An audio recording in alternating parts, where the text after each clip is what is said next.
आपके लड़के असद का इनकाउंटर हुआ है, गुलाम का इनकाउंटर हुआ है, कितनी खुशी की बात है, कितना पहले तो मैं माननीय मुख्यमंत्री जी को धन्यवाद देती हूँ जो उन्होंने आज इतना बड़ा फैसला को अंजाम दिया।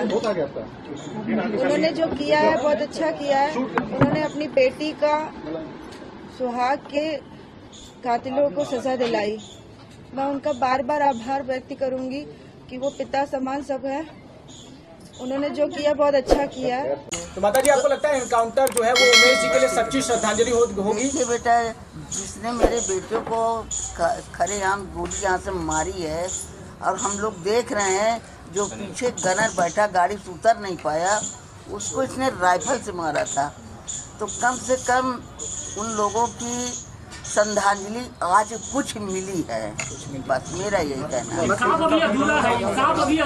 देखिए बेटा, अब मुख्यमंत्री जी के ऊपर है और जो चारों तरफ भागे हैं पुलिस प्रशासन, तो उनके ऊपर है। कितना मेहनत करते उनका मेहनत सफल होगा। माननीय योगी आदित्यनाथ ने सदन में भाषण देते हुए कहा था कि हम माफियाओं को मिट्टी में मिला देंगे।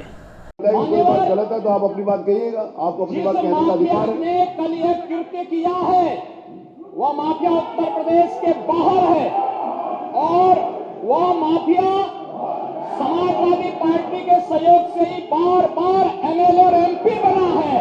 ये पेशेवर माफिया और अपराधियों के सरपरस्त हैं और ये लोग लगातार यही करते रहे हैं। क्या ये सच नहीं कि जिस अतीक अहमद के खिलाफ पीड़ित परिवारों ने मुकदमा दर्ज कराया उसके परिवार के खिलाफ, वह समाजवादी पार्टी के द्वारा पोषित माफिया है और उसकी कमर को तोड़ने का काम हमारी सरकार ने किया है। और फिर मैं कह रहा हूं, इसे हाउस में कह रहा हूं, इस माफिया को मिट्टी में मिला देंगे। आज सुनकर ये बड़ा दुख हुआ ब्रो कि सच में वो माफियाओं को मिट्टी में मिला रहे हैं। अगर आपको भी मेरी तरह दुख हुआ है तो कृपया चैनल को सब्सक्राइब कर लीजिए और बेल आइकन दबा लीजिए ताकि हम और आप आपस में मिलकर अपना दुख बांट सके। आपको याद ही होगा योगी आदित्यनाथ ने जो भाषण सदन में दिया था कि किस तरह वो रौद्र रूप में अपने दिखे थे और उन्होंने वहाँ पर कहा था कि मैं सारे माफियाओं को मिट्टी में मिला दूंगा। लेकिन आज मेरे लिए बहुत ही दुख की घड़ी है। जिस तरह अतीक अहमद के बेटे को एनकाउंटर में मार दिया, उससे बड़ा दुख की घड़ी आपके लिए क्या हो सकती है? जो एक समय में यूपी में एक छत्र राज किया करता था, उसका बेटा आज योगी की पुलिस ने उसका क्या हाल कर दिया, एनकाउंटर में मार गिराया। क्या इस देश में मुस्लिमों के लिए बस यही जगह है? क्या उनके जन्नत जाने का सिर्फ यही तरीका बचा है इस देश में? मीडिया आज पूछ रही है कि क्या इसी तरीके से योगी सबको जन्नत भेज देंगे? तो हुआ ऐसा कि योगी की पुलिस ने झांसी में एनकाउंटर में अतीक अहमद और दो बंदे और को मारा गया, कुल मिला के 3 बंदे आज मारे गए हैं। तो और इसके बाद हुआ क्या, एक जो लिबरल समूह है, लिबरांडू हैं, सो कॉल्ड सेकुलर हैं, उनके मन में अथाह प्रेम जाग जाता है इन लोगों के लिए। जब किसी धर्म विशेष की बात आती है या मुस्लिम की बात आ जाती है तो अथाह प्रेम जाग जाता है और वो लोग विधवा विलाप करने लगते हैं, रंडी रोना उनका शुरू हो जाता है। इससे पहले आपने देखा होगा विकास दुबे का एनकाउंटर किया गया था, लेकिन कहीं पर कोई चर्चा नहीं हो रही थी इस बात को लेकर कि विकास दुबे का इनकाउंटर किया, क्योंकि वो ब्राह्मण था और हिंदू जाति से था, इसलिए उसके बात को लेकर कोई चर्चा ही नहीं हुई। लेकिन अतीक अहमद के बेटे को मारते ही पूरा मीडिया बिलबिलाने लगा, सो कॉल्ड सेकुलर लिबरल सब बाहर निकल गए। और क्यों, हम उनके कुछ ट्वीट आपको सुनाएंगे कि किसने क्या कहा है और क्यों कहा है। ये जानने के लिए ये वीडियो अंत तक देखते रहिए। सबसे पहले हम लोग जनसत्ता है उसकी बात करते हैं। जनसत्ता ने क्या लिखा है? अतीक के बेटे असद अहमद का एनकाउंटर कर दिया गया।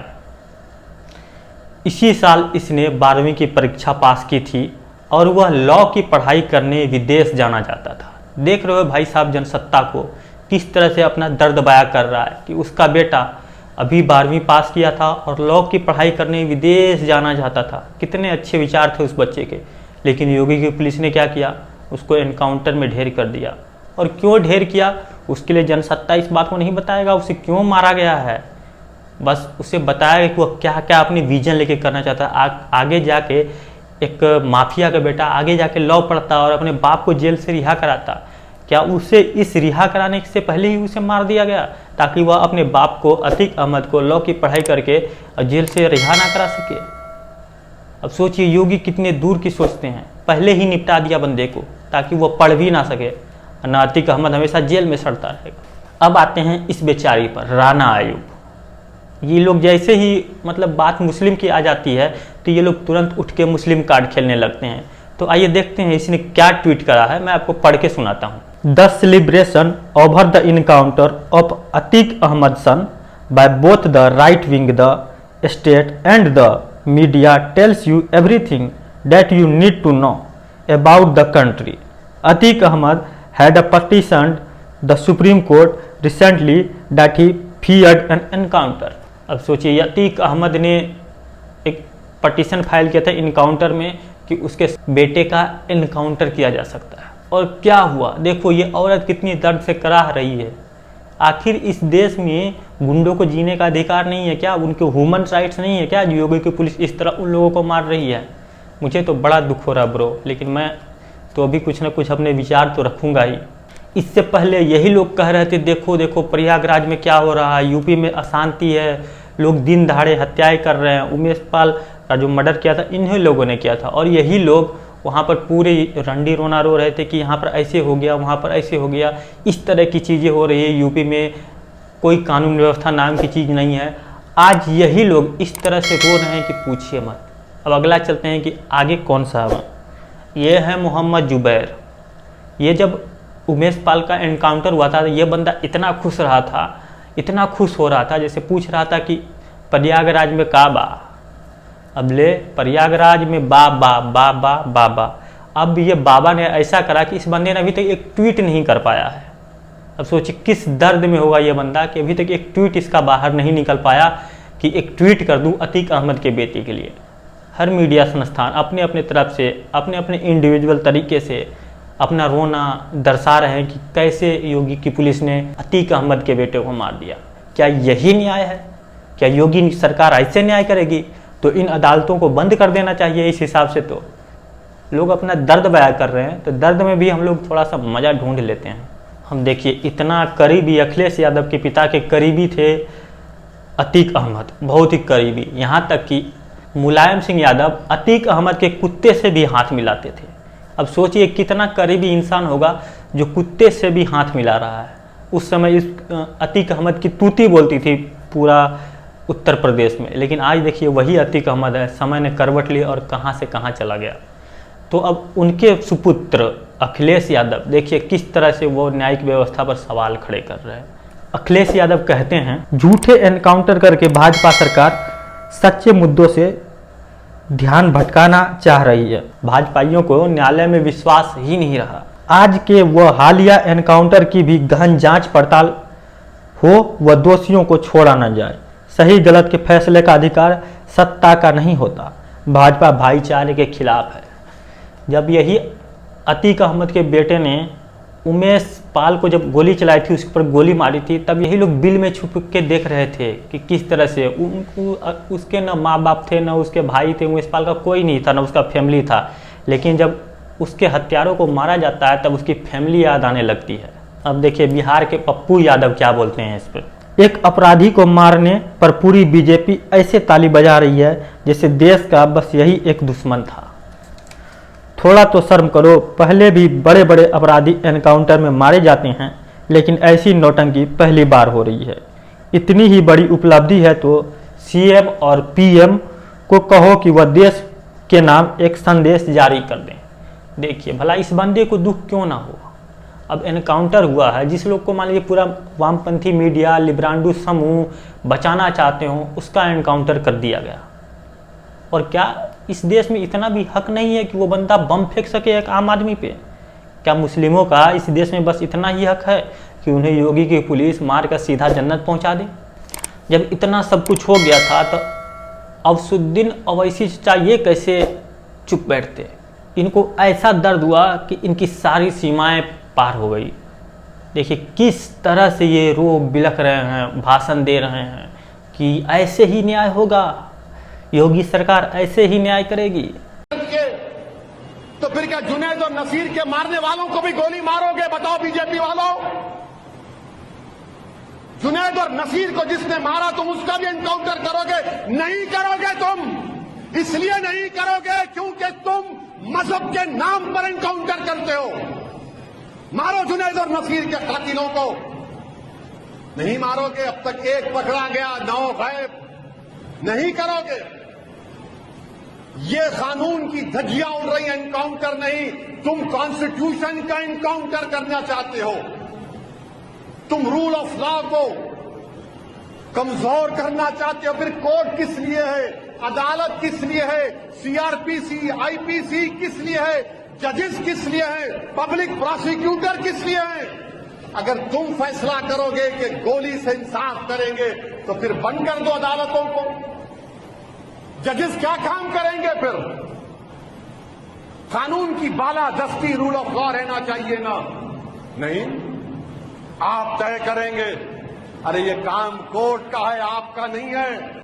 आपने देखा कि किस तरह से अफसुद्दीन ओवैसी डरे हुए हैं। वो बता रहे हैं कि कैसे भाजपा की सरकार इस देश में एनकाउंटर करवा रही है। क्या सिर्फ मुस्लिमों का एनकाउंटर होगा इस देश में? क्या सिर्फ मुस्लिमों को जन्नत जाने की जल्दी है, हिंदुओं को नहीं ले जाना क्या? इस तरह की बातें ये कर रहे हैं। थोड़े से पगला गए हैं चचा। काहे कि बात ये ना होता है, जब आपको दौरा उरा पड़ता है और आप इस तरह की चीज़ें देखते हो जो आपके अनुरूप ना हो, तो इससे यही होता है। बाकी आप समझदार हैं इनके साथ क्या हो रहा है, कहाँ पे जलन हो रही होगी। इन लोगों के लिए बरनौल की बड़ी ज़रूरत है। अगर आप डोनेट करना चाहते हैं बरनौल, तो उनका ट्विटर अकाउंट पे जाइए और बरनौल के पैसे या बरनौल उनके घर पे डिलीवर कर दीजिए, ताकि वो लगा सकें अपना स्थान विशेष में और थोड़ी सी जलन कम हो। अब कपिल मिश्रा क्या करने हैं इस पर, अतीक अहमद के बेटे का एनकाउंटर पर? जिहादी सेकुलर गैंग के अनुसार जब आतंकी या माफिया हत्या करते हैं, अपराध करते हैं, तब उनका कोई धर्म नहीं होता, लेकिन पुलिस उन्हें मारती है, उनका धर्म दिखने लगता है। वाह रे जिहादी सेकुलर, बिल्कुल सही बात कहा। जब वही लोग उमेश पाल को मार रहे थे तब न उमेश पाल की जाति धर्म देखी जा रही थी, न वो क्या है ये सब नहीं देखा जा रहा था। लेकिन जैसे ही योगी बाबा की पुलिस इनका एनकाउंटर करती है तो ये एक डरे हुए कौम के लोग आ जाते हैं कि भाई इन पर अत्याचार किया जा रहा है योगी सरकार के द्वारा। जब आपने बंदूक उठाकर उमेश पाल को मार डाला तो वो इन्होंने बिल्कुल सही किया। कितना सही, मतलब इनको इतना भी अधिकार नहीं कि उमेश पाल नामक आदमी को मार सके जो उनके खिलाफ गवाही दे रहा है। इस देश में बस इनकी यही जगह बची है क्या? लोग इसी तरह से चलाएंगे इस देश को? कैसे ये देश आगे बढ़ेगा? अगर माफियाओं को आप इस तरह ख़त्म कर देंगे तो कैसे सेटलमेंट होंगे? कैसे किसी की ज़मीन पर कब्जा होगा जबरन? ये सब चीज़ें सरकार को सोचने की ज़रूरत है। वामपंथी और लिबरलों को बहुत दुख हुआ इस बात को सुन के कि कैसे एनकाउंटर कर दिया गया। वो लोग खुश हो रहे थे जब यही उमेश पाल मारा गया था, इन लोगों ने शूट आउट में मारा गया उमेश पाल, तो ये लोग बहुत ज़्यादा खुश हो रहे थे। अरे मार गिराया, इस तरह की बात उनके मन में लड्डू फूट रहा होगा कहीं ना कहीं, क्योंकि उस समय कोई आपको ट्वीट उसके बारे में नहीं लिखेगा। बस आपको ये दिखाया जा रहा था कि देखिए यो उत्तर प्रदेश में कानून व्यवस्था चरमरा गई है। लेकिन अब उसके उल्टा दिखाया जा रहा है कि किस तरह से उत्तर प्रदेश में पुलिस का राज चल रहा है, योगी लोगों का एनकाउंटर कर रही है। न्यायालय किस दिन काम आएंगे? अरे न्यायालय के कारण ही तो अतीक अहमद ने प्लान किया उमेश पाल के हत्याकांड का। अगर अतीक अहमद पहले ही निपट गया रहता तो उमेश पाल हत्याकांड होता ही नहीं, उमेश पाल कभी मरता ही नहीं। क्योंकि अतीक अहमद जब जेल में था तो उसने जेल से प्लानिंग करी कि यहाँ पे इसको ऐसे ऐसे इसे ख़त्म कर दो, तो वही चीज़ हुआ। अब वो भी रो रहा है, उसकी पूरी फैमिली रो रही है, और उनकी जो वाइफ भागी हुई है उनकी बेगम, अब तो उनको भी लग रहा हो कि यूपी में छुपने के लिए जगह ही नहीं बची है, क्योंकि योगी की पुलिस हर जगह पहुंच जा रही है। अब शायद उनको भी सरेंडर कर देना चाहिए। अब बेटे का मौत हो गया तो कम से कम सरेंडर कर ही देना चाहिए, नहीं तो क्या पता योगी की पुलिस इनका भी एनकाउंटर कर दें। अगर इसका कहीं एनकाउंटर हो गया बेगम जी का, तो ऐसे रोएंगे ये लोग छाती पीट पीट के कि आधे लिब्रांडू तो ऐसे ही मर जाएंगे। आप क्या सोचते हैं इन मुद्दों पर? अगर आपकी कोई राय या कोई विचार है तो आप कमेंट के जरिए हमें दे सकते हैं। ये वीडियो अगर आपको पसंद आए तो वीडियो को लाइक कीजिए, अपने दोस्तों के साथ शेयर कीजिए। अगर आप हमारे चैनल पर नए हैं तो चैनल को सब्सक्राइब कर लीजिए और बेल आइकन दबा लीजिए, ताकि हमारी हर वीडियो को नोटिफिकेशन सबसे पहले आपको मिले। ये वीडियो देखने के लिए आपका बहुत बहुत धन्यवाद। मिलते हैं किसी अन्य वीडियो में, तब तक के लिए जय हिंद।